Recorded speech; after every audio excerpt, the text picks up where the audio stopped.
In this video, I'd like to take a little closer look at the equipment that comes with your new HughesNet Gen4 system.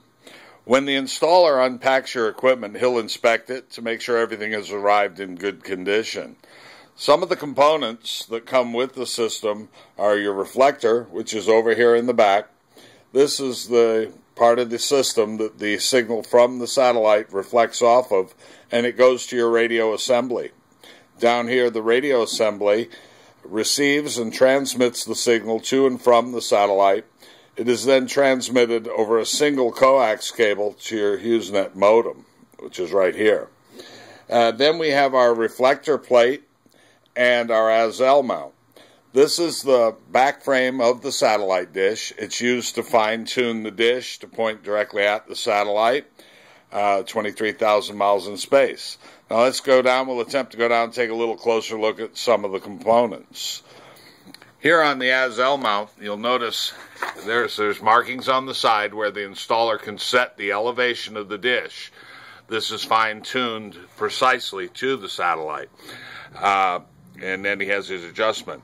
Also here, you have an adjustment tool to adjust the north-south angle of the dish, and it'll help them fine-tune. Now, while the installer is putting your satellite in, he will connect what's called a DAP.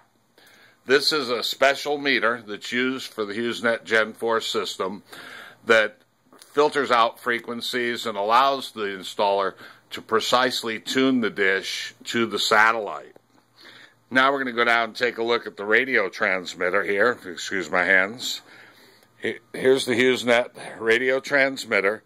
As you see, it works off of a single coax cable, and it'll go directly from here to the modem. This is your transmit and receive apparatus, and it comes out on the feed arm assembly out in front of the dish.